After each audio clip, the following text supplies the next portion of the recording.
Hello and welcome to Cloud Odyssey's What If series. I'm Deanna Rubiano, your host for today. I head up alliances and marketing for Cloud Odyssey. And today we're talking about breaking retail boundaries and conversational commerce. And I'm delighted to be joined by James Semple, Product Management Director from Salesforce. Hey, Deanna, lovely to see you. A pleasure to be here. Thank you, James. And our one and only Neil Armstrong, VP of Salesforce Practice for Cloud Odyssey. Hi, James and Deanna. Looking forward to this conversation. Yeah. So thank you, gentlemen. Thanks for joining. We're very excited to hear your thoughts. Two people that are going to bring a lot of insights around what if we could reinvent retail in today's industry. And with a strong spin on conversational commerce and the AI innovation of Salesforce with Agentforce. So welcome, everyone. And thanks again, both of you, for being here. So we are really excited to hear what Agentforce in commerce can actually do for our customers. We've had a lot of great conversations around the innovation of Salesforce and Agentforce, and really wanted to kind of kick this off to hear James's insights on the product and the way that Agentforce is evolving for this conversational commerce that we're seeing. So I think first of all is really, James, can you share how you're seeing, the customer expectation evolving around conversational commerce in the view of obviously Agentforce in Salesforce? Yeah, no, absolutely. I think the way to think of this is when you think about how we might position our ideal shopping experience in the physical world. If you think about things such as a really great store that you've been into that knows the products really well, is able to give you great advice, knows you very well, knows your tastes, maybe your size, whatever, things like that.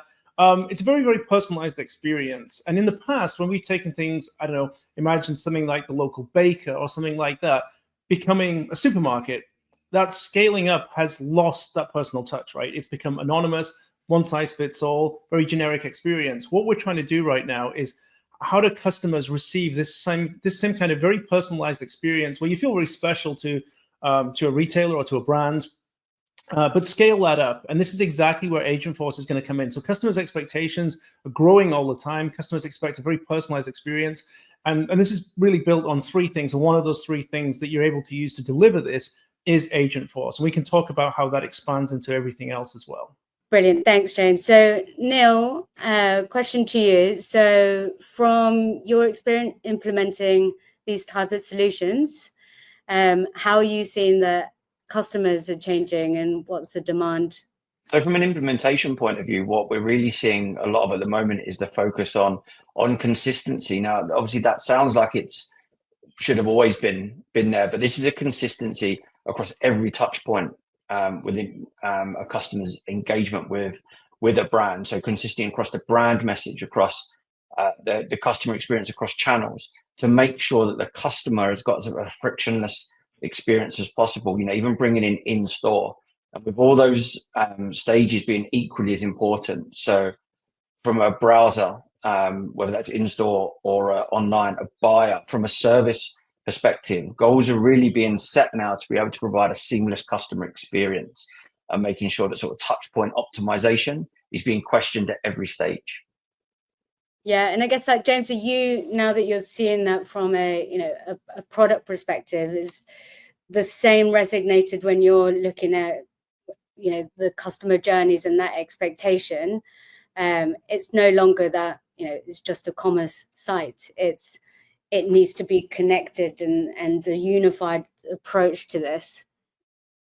Yeah, 100%. And let me give an example of how that might not happen in an existing system today. So let's say I buy this shirt from a website, and then let's say a couple of days later, the stitching comes loose. So I decide to return it, again, using the website to return this.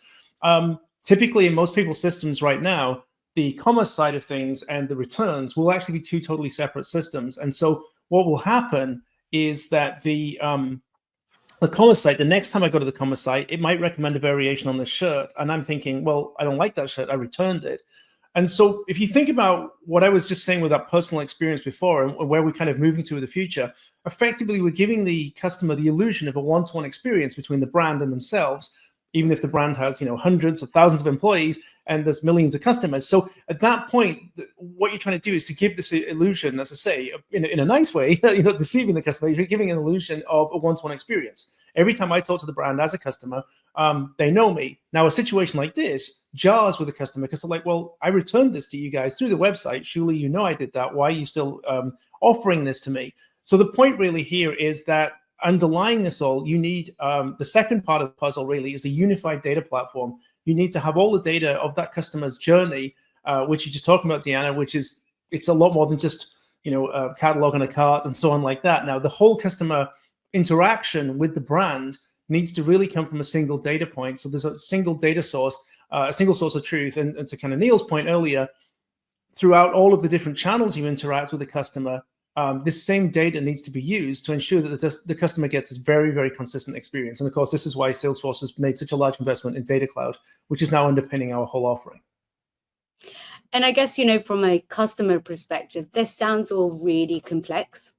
And I think from when we look at it, it's, we kind of see it as, oh, Agentforce, it's so easy. But actually, for a lot of customers, they don't really understand how exactly that works. And how do you then, yes, we talk about Data Cloud and we've got all of this data unified, but the actions that requires, they view it as lots of people doing lots of things.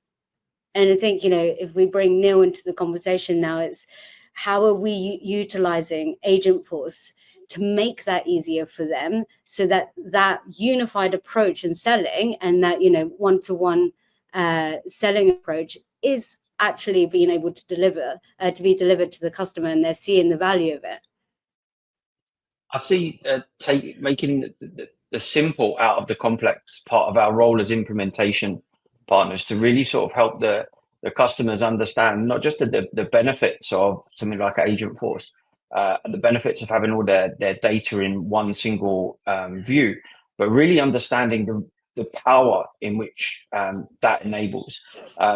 Not thinking about a single agent on a site, but what about internal agents, different types of sort of contextual agents, being able to provide sort of real-time personalization recommendations is also part of an agent's role. Is removing that frictionless, removing the friction from any sort of customer experience. So really sort of helping customers not just see the benefit, but measure that value it brings as well. Removing those number of touch points to a conversion point.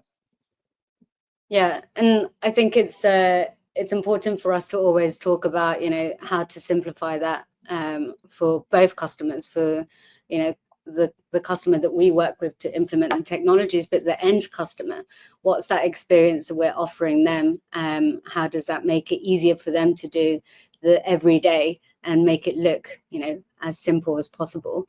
James, I'd love to hear your thoughts around that, how you think this new conversational commerce is going to come into play, and what does that actually mean for customers? Because I think we use it a lot, and I see some customers get almost like bamboozled about it, and they're just like, what is this conversational commerce all about? In the most simplest way, how would you explain conversational commerce? Well, so yeah, to your first point there, Deanna, I think one of the biggest areas of skepticism I see, for instance, when I'm talking to retailers or brands is, well, will people use this? And the question I usually ask is, how many people in this room have stopped using Google and moved to ChatGPT? And everyone's like, oh yeah, we've done that. So straight away, there's 2 or 3 obvious use cases that this is going to do. What you're going to see is search, traditional search as we have it now, is likely to be pulled into more of a conversational approach. So instead of starting with a typical search that you have now, filtering through results, things like that, you're more likely to go into a conversation. So when you go into the search bar, it's likely to open a kind of conversation up, and you're going to start being able to, you'll pull back typically questions rather than getting a list of results and filtering those. You say, I'm looking for this kind of thing. It might start asking questions so it can narrow down these results better. So search is likely to be the first area that starts to see a significant move towards this. But the other aspect, and I think really exciting aspect of this, is that why have any of the kind of pages we have right now? Like, so one of the areas we have at the moment with conversational commerce is it still looks too much like a chatbot. It absolutely isn't, and it's driven in a completely different way. And to the kind of point you were raising earlier on, for somebody setting this up, it's much easier to set up, to have really complex interactions.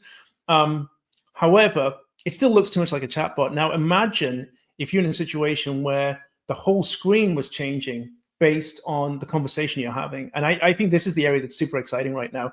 Why do you need, in the past, we needed things like predefined styles of pages, like PDPs and PLPs and search results, things like this. But why? Why doesn't the page suit the kind of activity you're doing right now? So imagine picking out clothing that you want to match.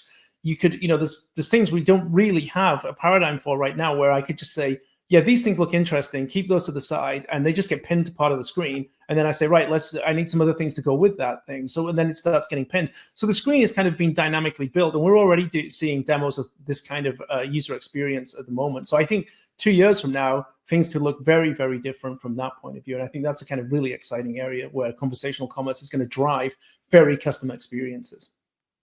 Yeah, 100%. I think we're seeing that. Maybe we've kind of talked about it internally quite a lot, but how James mentioned the thought around a chatbot and re-educating the consumer around what an actual agent can actually do. Maybe just sharing a little bit about the WhatsApp conversational commerce that we're developing, and how we're seeing customers not necessarily uptake it straight away, but it's the aha moment. It's the, oh my gosh, this is what it could be. And that's really exciting. Yeah, a lot of our focus is really around how to promote adaptive conversation flows. So instead of somebody just going to the website looking for a certain gift, you take that a step further. How do you adapt the conversation? Imagine if you're in store, you're being asked, is there any brands that you really sort of prefer? Is there a budget that you want to spend? So why can't an agent fulfill that as well? Because then you're going to start getting autonomous selling agents. You're going to be able to get more throughput, and you're going to be able to do more discovery around what people really want. And if you're putting the right products in front of people, or the right recommendations in front of people, they're more likely to convert going forward. So these AI sort of shopping assistants are really going to be game-changing to customers. Yeah, definitely. I see it in my everyday life. I can only hope that when you're starting to look for holidays, and in particularly things that are complicated like skiing, that as a first timer, you're having to think about all of the unknowns. If a website is able to surface everything and curate everything that's needed as you're asking questions instead of you trying to find it, that would be my ideal dream. Yeah, definitely. I think the more you can help a customer understand what they don't know, or preempt the questions that are going to be coming, I think that's where people are going to start seeing the real value come from. And that value is going to be in increased conversion, increased customer satisfaction, increased lifetime value for customers. So there is ROI coming from all of these engagements. And James, are you seeing other interesting use cases out there? I mean, they're all interesting use cases, but to your point, I think the areas where I'm seeing this kind of conversation is around things like high value items. So, what we consider high consideration items. So when people are going to be spending, thousands and thousands of pounds on something, then that is an area where I think you see a lot of this kind of exactly this kind of conversational commerce, because this is an area where people want advice. We don't just go in and just say, this car looks nice, let's buy that car. People don't do that, right? We want a lot of advice on that. Now, with a lot of items, you will have that ability to go in and talk to a person, but we're starting to see a rise of online high consideration items, high price, high ticket items, and often custom built. And in situations like that, a lot of these questions, being able to ask these questions up front, is this the right thing for me? That's really important. And then the second and third use cases, I mean, I love the holiday booking one. Absolutely. It's a really complex thing to do right now. There's a lot of moving parts to it. Can't agents do this for me? And then I think things such as buying items that need to work with other items. So for instance, consumer electronics. And then another one, which is low consideration items, but ultimately becomes complex, is things like weekly grocery shopping. Why can't I just say, I have a budget of this, my family doesn't like this, or we have allergies to this. We expect things, I don't know, low prep food or high prep food, whatever, healthy food. And then just say, here's my weekly budget, give me a weekly shop, do it. And it just gives you a starting point. And you can say, well, okay, I don't like that, swap that out with that. But this is great, right? We're not going to be able to come back to this. Right, I know. We're going to look back at like 5 years from now at this and be like, it feels like going to the well to get water. The way that we work right now, I think feels at the moment like it will feel like, wow, that was a lot of work to do these things. So I think it's just convenience, ease of use, people getting, as Neil was saying, really getting better recommendations to the right items. A lot of online, if you think about it, there's nothing wrong with a catalog, but our online experience for the last 20 years has basically been an electronic version of a catalog, which is great, but it feels like we sort of stabilized around that and everyone was like, well, that's it, we're done, we're fresh out of ideas. And even things like, composability was just a different way of building the same thing again. So I feel at this point, this is a big opportunity for innovation. This is definitely not a time to be sitting on a legacy platform because you really need to be able to embrace these new technologies. So yeah, I think we're going to see, I'm not saying electronic catalogs are going away. I'm not saying everything's going to be conversational, but I do think this frees up an opportunity for a lot of new user experiences and a lot of different ways of doing commerce.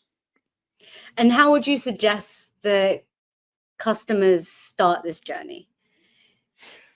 Yeah, no, this is an excellent question. So I was saying earlier on, I was kind of hinting at the fact there's sort of 3 areas I think people need to look at. One is basically because of really something that Neil was talking about earlier on, the ability to serve multiple channels consistently. All of your data, all of your functionality has to be exposed through APIs so that all of the different channels can just consume those APIs, whether it's an in-store self-service thing, whether it's a clienteling solution, a native app, in-car experiences, anything like that.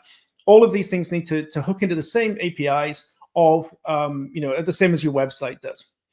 Then the second part of that is having a unified data profile. And this is an area where I think I love Salesforce's approach, frankly. It just speaks to me really well, which is Salesforce's data cloud kind of says informally, like, we know your data isn't in the right shape. Nobody's data is ever in the right shape. We know that some of your data is really well structured, but some of your stuff kind of isn't really well structured and so on. And the data cloud aspect allows you to tie into existing data warehouses without having to copy the data into the cloud. So it can query other existing data warehouses you have like Snowflake or anything like that, Databricks. And then you can put unstructured data in as well. So it could be locally structured data like spreadsheets, but you could put emails, text documents, everything into data cloud, right? And this allows you to have a single view of data, including data of your customers across all parts of the life cycle and exposing them through those APIs we were just talking about, and then allowing agents to do the work as well. So this is what you have to do to kind of get prepped. So the first thing nearly everyone says to me when I say about AI is our data is in the wrong shape. Our data is not prepared properly. And so this is where a solution like Data Cloud can really, really help. It doesn't expect you to have your data in a good shape right now, and it can come in and allow you to do that very, very quickly and remove that first hurdle to jumping onto the agentic commerce that is really going to be the future right now. Yeah, and I think bringing in Neil, we're seeing that with most of our customers, they instantly say our data is just not ready, and we know that, and we've got a good strategy to help customers get through that.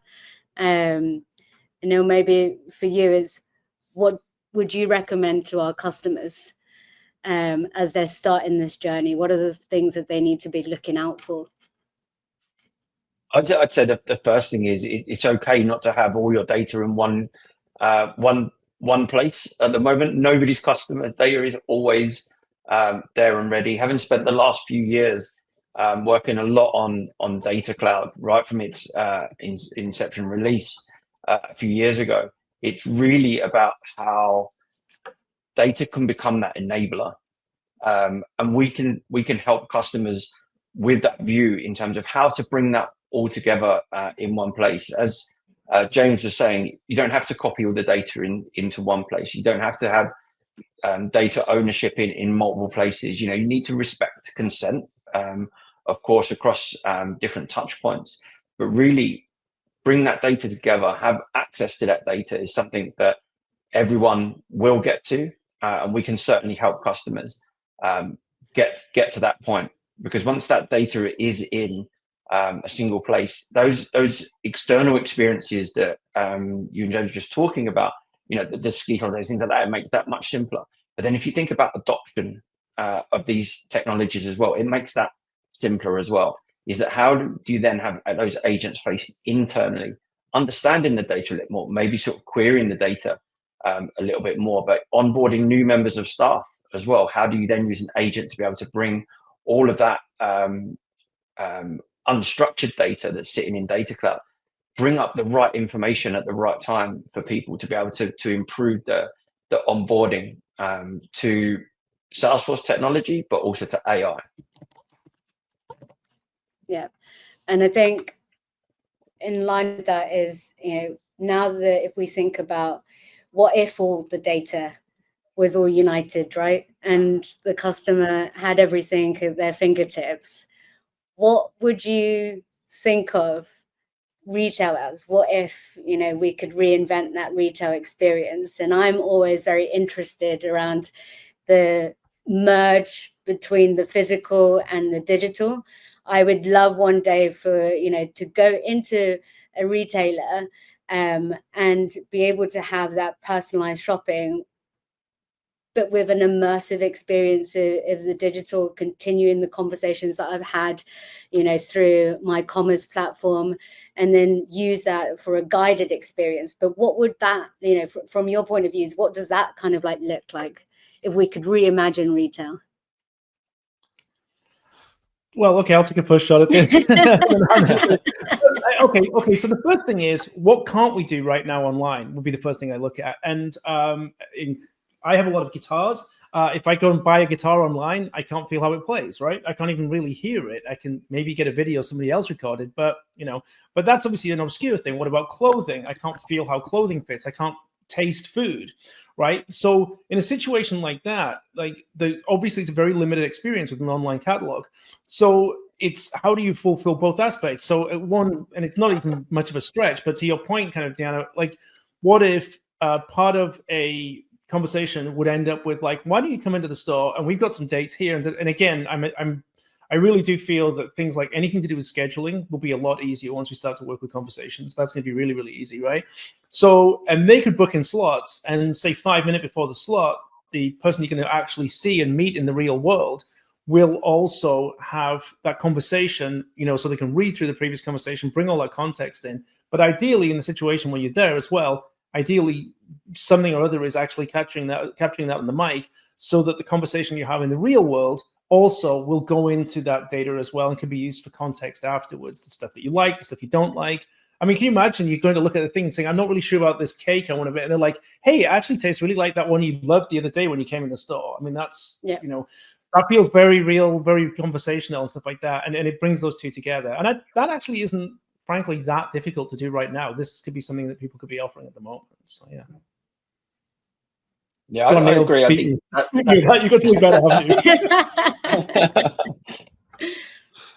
I think there's an element of when we're going to get to sort of zero AI shopping.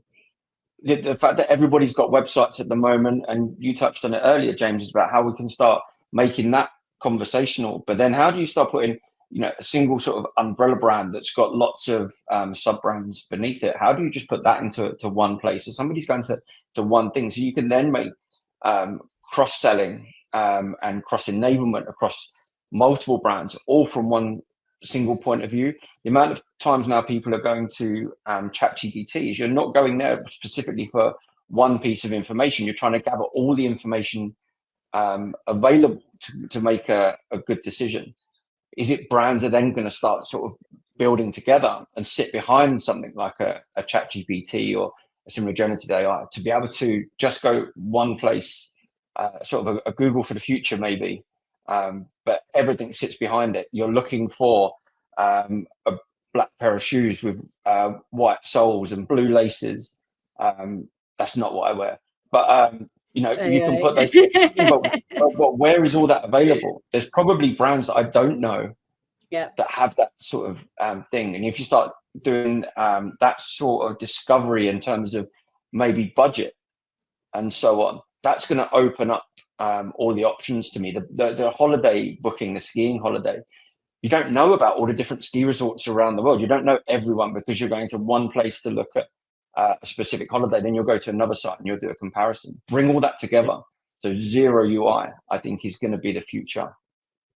Yeah, 100%. And I really love that idea, because the ability to do affiliate shopping there is huge. I mean, imagine you buy, like you say, imagine you buy a nice pair of shoes, and they're like, this would fit really great for, this would be a great pair of shoes to wear here. Like, let's say you bought hiking boots, and it starts suggesting hiking, activities, things like just anything like that, where, as you say, a lot of the time you just don't know about it in the first place. And it's suddenly very, very relevant material. So yeah, there's a ton of opportunities on there. Maybe ultimately this comes down to an agent on our phone eventually, where the phone is like an assistant, and that goes out and you start to get agent to agent commerce. We're quite a few years away from that, I think. But yeah, that could be where it ended up. And ultimately it comes down to convenience, right? It comes down to the consumer having a lot of convenience, because the intelligence and the information is all like locked up in all these agents and able to be exposed in a very contextual and relevant way. So very, very powerful. Yeah. Yeah, it's very exciting. I can only hope it's in the near future and not like years away. It's definitely for my ski holiday at the end of the year. Someone can build this, Neil. This will definitely help me. No, it's been really, really good. I think from, if we're starting to like wrap this up, for me, it would be, as a person that's not looking at this, from a technology side, and more like, what can be possible? What are you guys really excited about? Like, what's the innovation that you're seeing can really transform retail now, just outside, not only just on Data Cloud, but and not Agentforce? So I think a lot of what I'm looking forward to is really enabling customers to remove any sort of bottlenecks that might come up. Using something like a generative AI is really going to help streamline every process, and using multiple agents within organizations, and it could be third-party agents as well. Looking forward to seeing how they all work together, so you haven't got a bottleneck of if you're driving to a country park and you want to understand about car parking, you don't have to ring a service center and wait in line to get an answer. All of these things should be there on your fingertips. Yeah, 100%. I think, two or three of the things is moving away from text-based conversation, so voice-based conversation, image-based conversation. Hey, I saw a guy wearing this thing the other day. Do you guys sell that? Things like that, those kind of things. So, see somebody on TV, take a photograph of it, stuff like that. I still feel that I'm surprised that we don't get more commerce through TV, frankly. I mean, why I can't pause a picture and say, buy these things? I don't know. It's kind of... Oh, wow. Okay. Right, well, I mean, like, I did that the other day. I was watching something. It was a sci-fi thing, but they had this really beautiful lamp. And I'm like, they had to buy it somewhere, but I couldn't find it anywhere. And I was like, well, this is frustrating. So just things like that. There's lots and lots of different places that I still feel there's tons of room for innovation from a commerce point of view. But I totally agree with Neil's point there. I think that the voice-based stuff is going to be really, really great, because there's still areas like you can imagine having a conversation with an agent when you're driving, for instance. I don't know whether we should be doing that or not, but like certainly if you've got like a hand, that could be an area again. It's interesting you mentioned WhatsApp as well, because at the moment I fly a lot, and at the moment WhatsApp is often, messaging is often given to you for free on planes, but obviously that messaging generally doesn't include media. But still, I mean, the idea that you could just be shopping there on free Wi-Fi, I'm sure immediately the airlines will be like, right, we're not giving that for free anymore. But yeah, I don't know. I think that area is kind of interesting. So yeah, I totally agree with you. I think the conversational aspect is going to be huge. I think we're still just scratching the surface right now. There are a few live companies, live agents. I think what we're seeing a lot of at the moment is it's being used to resolve cases really, really well. Like, so when people are asking complicated questions, often it's actually able to bring that in and resolve those without having to use human interaction. And then obviously it does go to a human if there's a situation where it's too complex to do that. That's already a huge benefit to companies and to customers. And this is the important thing. This isn't about deflecting. This isn't about deterring people. It's actually giving them the answers that they want, which is really, really great. And they're getting a better experience. And to Neil, your point, you're not waiting on hold for a human agent for ages. Yeah. Yeah. And remember, it's 24/7, right? Exactly. It's the times that no one is available when you need answers the most. Yeah, that's true. Yeah, very true. All right, and then I think final for me would be, as age groups change and expectations in terms of their shopping behavior changes, how do you see, especially like Salesforce, evolving with that, James? No, that's a great question. I think, we brought in support for instance, social commerce. I think that's one of the great things of a platform, to be fair, is that ability to support, let's say, something like channels like social commerce built in. We either build this into the product ourselves, or third parties come along and do those connectivity jobs for us. And the great thing about that is that it just makes the platform, a very robust starting point to work with all of these different channels. And again, to go to that point, as we see these new shopping experiences, even Gen Z now is kind of, I wouldn't say aging out, but like my daughter's 15. I went and presented at a thing the other day. Everyone had 15-year-old daughters, but my daughter's 15. She's just on the cusp of Gen Z, Gen Alpha. And so even we're now starting, I'm often looking at the way she likes to shop and stuff like that. So even moving past Gen Z already at this point. But I think I'm not, so with social commerce, a huge deal. Social commerce was a very, very big deal for Gen Z, Gen Alpha, late stage millennials and so on. But I think that conversational actually might bring everyone back together a lot better in that sense. I think that's going to give us more, because of the fact that conversational sort of can be everything to everyone. If you want a traditional PDP, if you want a traditional style retail site, you can have that. If you want a completely custom experience, you can have that as well. And so this is where I think deriving the, kind of, when they were saying with zero UI, it more like a dynamically generated UI from the conversation. Absolutely. Yeah. Yeah.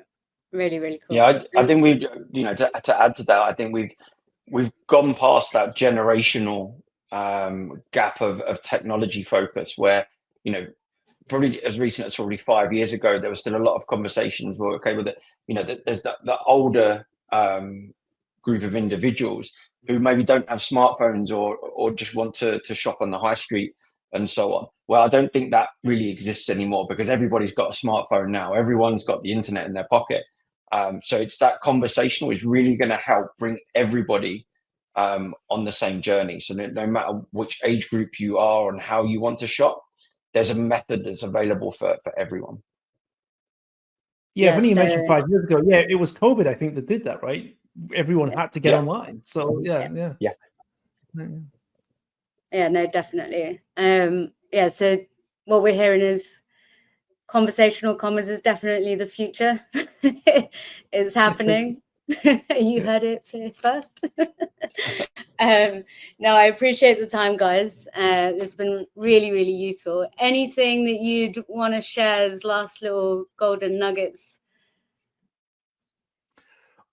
I think it's easier to get into this than people think. Like I say, I think that's kind of what Neil was saying earlier on. You don't have to have everything like lined up. Come talk to us. We've got a lot of solutions already.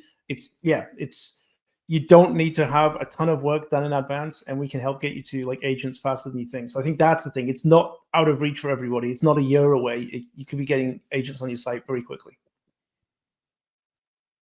Yeah, absolutely agree. Cloud Odyssey and Salesforce are ready to help customers exactly bring this online and bring them into generative AI on their sites. Brilliant.